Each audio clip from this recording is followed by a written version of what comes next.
going on, guys? Welcome back to the channel. So today we're going to be reviewing a vise here called the Jvice.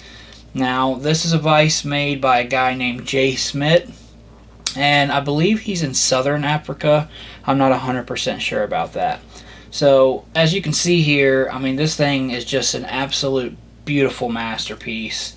I have tied with it. I waited to make sure that I tied with it for a few days to make sure I knew its features and all that.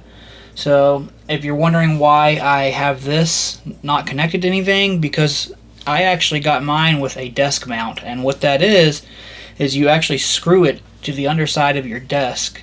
So instead of having a C-clamp that can wobble, this just literally screws into the underside, and that's what holds your vise. So yeah, let's get into some of its features. Okay, to start off, this is the mount that I was referring to. The reason that this is lifted like this is because I had a C-clamp in there, and my C-clamp would push this up, and because I use this to protect my table. And now I have this piece, it's drilled into the bottom of my table. Now this will never come out, but it's just one simple operation to take the vise in and out, and about a half a turn is enough to secure the vise very tightly. Now with this vise, it is a gooseneck, so you can hold your hand in here to hold your materials, which is really convenient because some vices you can't get to the back of the fly as easily. So when you're tying nips or dry flies or anything really, you can get in there and tie in your tail and have easy access. It also comes with a material spring right here, as well as a material spring right here if you're doing like pike flies or muskies or anything like that. Now, I think he says that it holds from a 22 to a 6/0. I have put a 32 in here, and I have also put a huge 10/0 hook. These jaws open up extremely wide. I have never saw a pair of fly tying jaws that open like these. I mean, these open up to the point to where I can stick my bobbin in there, okay?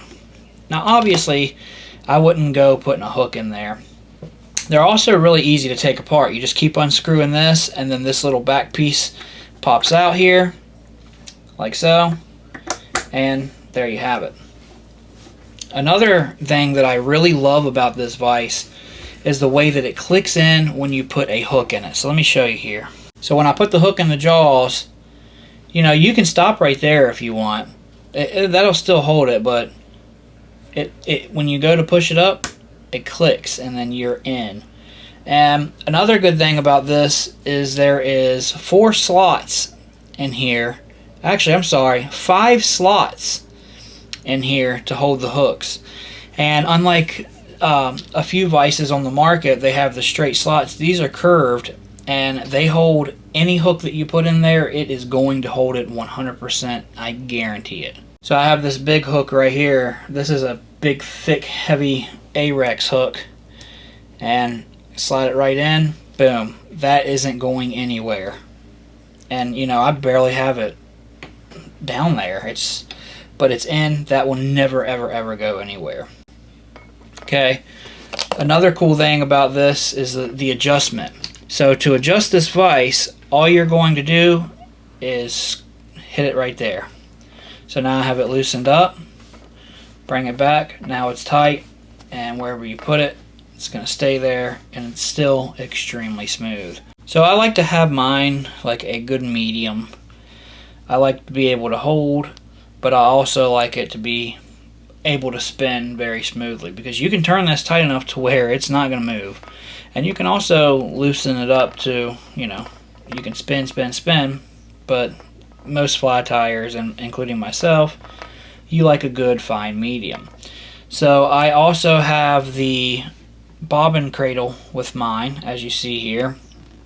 And I also opted to get the bobbin and the hackle pliers. So the bobbin looks like this, and this is the hackle pliers. So first we're going to go over the hackle pliers. These are the strongest hackle pliers I've ever used as far as clamping materials. And it's cool because it hangs on your bobbin rest, and if there's just enough room to slide that in and out. Another cool thing that I got with mine is a gallows tool. So with this gallows tool, you unscrew this a little bit and you slide this in here, and then it moves with the vise. So now if you're doing a parachute, you have your gallows tool here. So it is cool to have a gallows tool that does go with the vise when you move it. Coming back to the bobbin. So typical bobbins, we'll take my bobbin for example. You have to hold it at a 90-degree angle when you're wrapping. You can hold it like this, but who does that? So when you're wrapping, you're up here and your arm is elevated, right? Your shoulder gets tired if you tie hundreds of flies. This bobbin is turned. So you hold it like this. Now if you see the difference in my hand positioning here, this is a relaxed way to tie versus getting up in there. So when you have it in your hand like this, you're just chilling. Just chilling. So I really love this bobbin. And it has adjustment. So you would unscrew this to pop your thread in and out. Like so. And once you get it in there, you pull to your desired tension. And there you are. There's also a divot in the metal right here, and this lets you know that your thread's on the right side and it moves out of the way. It's out of the way so it does not cut your thread. There is no insert, which I also like about it. So rotary function. This little screw can be undone to slide this up and down for full rotary, and I'll show you that real quick. So as you see, barely turn it. And now if you're doing a huge fly, you'd put it down here, and most flies are going to be about right here. And as you see, when I put a hook in the vise here, it'll get me at perfect rotary. That's pretty close to not moving at all there. So, and as well, like I said with the big hook, if you slide it down here, as you see, my hook's going to go up and down, and it's no longer in perfect rotary. So I like to keep mine about close to the tip up here, because to me that is the perfect rotary for most of what I tie, because I tie mostly small stuff, as you guys know. I do tie big flies now. Like this one, this is a big fly, but it's more small stuff than anything else. So yeah, there are more features to this vise, I'm sure, that I haven't discovered yet. He has a ton of different stuff you can get for the vise. In the future, I do plan on getting those different elements that he has for the vise, but until then, this is what we have. Another cool thing that I like about this is the knob is on the opposite side, which it was weird at first, and I'm sure you could pull it out and move it too. I'm not 100%, but I believe you can switch this to the other side there. Now with over there, when you're trying to tie stuff, it's not in your way. Right, a lot of times with different vices, I've had the knob get in my way. With this one, it's completely out of the way.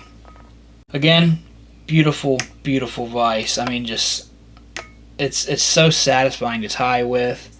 I liked the brush look of it. It's a marvel. I love it, and it's just absolutely incredible. I also have a dubbing brush table that I got from him. If you guys would like for me to review that, let me know and we'll handle that as well. If you guys want to pick this up, head over to jvice.com, Jvice, not se.com, and that's where you can pick this up. If you accidentally type in SE instead of CE, it'll still take you to the same site. So, again, make sure you guys go over there and pick it up. They are a lot cheaper than you would think. This is a sub with these jaws and this vise. I want to say it's around $300. So if you have your own setup, like your own pedestal or C-clamp, and you only needed the vise part, you're looking at a little over $300 plus shipping. Shipping is expensive, but for under $400 out the door, this vise is yours. So yeah, appreciate you guys for being here, and I will catch you on the fly.